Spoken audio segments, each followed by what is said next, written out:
Have you ever wondered what would happen if the drivers themselves stopped trusting those who should administer justice in Formula One? What if I told you that this is already happening after Lewis Hamilton's sanction in Brazil? Stay, because what you are going to discover about this case goes beyond a simple penalty. It is a fracture in the very credibility of the sport. It all started in the first laps of the Brazilian Grand Prix, when the traffic and chaos typical of Interlagos tested all the drivers from the green light. Hamilton, who started from position 13 in an extremely tight grid, had to react in a fraction of a second to a touch received in turn 1 by Carlos Sainz's Williams. That impact not only relegated him to 18th position in just a couple of corners, but also completely altered the behavior of his Ferrari SF25, a car that, by design, depends on the integrity of its floor and precise aerodynamic channeling to function. After that initial blow, Hamilton was caught in the most turbulent part of the group. And in that context, the following episode unfolded with total immediacy. On the main straight of the circuit, while trying to make up ground, he found himself quickly closing in on Franco Colapinto's Alpine. This is where technical analysis becomes essential. The telemetry shows how the Ferrari was clearly compromised. The car had already lost aerodynamic load due to the previous contact and was not generating the necessary balance to be controlled 100% at maximum speed. Hamilton positioned himself behind the Alpine in an attempt to take advantage of the slipstream before braking into turn 1. However, the closing distance was underestimated. In a still stable car, perhaps that maneuver would have come out clean. But the damaged SF25 responded unpredictably. The touch was inevitable. The Ferrari's front wing came off completely at the slightest touch with the Alpine's diffuser, and with it, all the front lift of the car was ruined. Added to this was deep damage to the lower floor fins, which would later be confirmed by visual analyses in the pit lane. The stewards determined that the responsibility was entirely Hamilton's, but here the controversy arises. Their verdict spoke of a low speed difference, slight contact, and minimal consequences for the Alpine. But the Ferrari's precondition was completely omitted from that assessment. The car was already damaged, its stability compromised, and Hamilton did not have perfect visibility or reliable car behavior when making the decision. Ignoring that technical context was, for many, an alarming simplification. Beyond the penalty, what this episode revealed is the lack of depth with which certain incidents are being evaluated. It wasn't just about seeing an onboard camera or checking an isolated speed data. It was a maneuver executed by an already destabilized car, in the middle of traffic, and with no real aspirations of scoring points. The idea of a sanction being applied without considering all these elements leads to a question that teams have repeatedly asked themselves in private. What real weight does context have in FIA decisions? This is not an excuse for Hamilton. It is a criticism of the system. In a sport where the difference between a successful overtake and a retirement can depend on a sensor, airflow, or minimum tire pressure, how can it be that disciplinary decisions are still made under criteria as vague as mild or avoidable? This incident was, at the same time, technical and human. It was the result of a chain of errors, adverse conditions, and a damaged technical structure. And yet the penalty was issued as if it were a standard collision between two healthy cars. This disconnection between the reality of the track and the bureaucracy of the regulations is what keeps the fire of controversy alive. Hamilton's sanction was not simply a controversial decision. It was a declaration of intent by the stewards, which exposed an alarming disconnection between those who run Formula One from the desk and those who risk everything every weekend from the cockpit of the car. And on this occasion, that gap between the regulatory interpretation and the real experience of the pilots exploded like an emotional grenade within the paddock. The center of the controversy is not a specific sanction. It is arbitrariness. Pilots no longer know with certainty what will be sanctioned and what will not. In one race, an identical contact may be passed off as a racing throw, while in another it is severely penalized.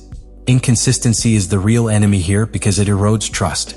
And in an environment where trust in the rules is the only thing that guarantees fair competition, losing it is equivalent to blowing up the legitimacy of the championship. The most worrying thing is that this pattern had already been creeping in since the beginning of the season. In Mexico, for example, several drivers questioned the criteria with which track limit penalties were imposed. In China, there were protests over how yellow flags were handled in sprint qualifications. And in Australia, there was controversy over the choice of the exact moment in which the safety car was deployed and removed. All this has generated a feeling of general confusion. Nobody knows what to expect, and that uncertainty is breaking the relationship between the protagonists and the authority. Within this climate of tension, a discourse that until recently was only said in a low voice has begun to circulate.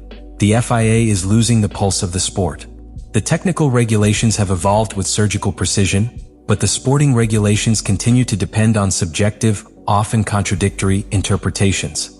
And that, for a pilot who makes decisions at 300 kilometers per hour, is unacceptable. Even figures who normally stay out of controversies, such as George Russell or Charles Leclerc, have publicly commented on the need for greater clarity and coherence in the application of the regulations. Privately, many have gone further. According to sources close to the paddock, there is a group of drivers who are already quietly pushing for a review of the steward structure and the appeals system, seeking to introduce a greater presence of former drivers in decision-making. People who have been there. Let him understand reality from the cabin. This unrest also has a very dangerous side effect. It weakens the credibility of future sanctions. If every decision is perceived as capricious or politically motivated, then any future penalties, no matter how justified, will be viewed with suspicion. And that is the beginning of institutional collapse in any sports system. In Hamilton's case, his gut reaction was more than a burst of frustration. It was the voice of many. And although some try to dismiss his words because of his tone or his history, the truth is that he clearly channeled a tension that has been growing for some time. The paddock is tired.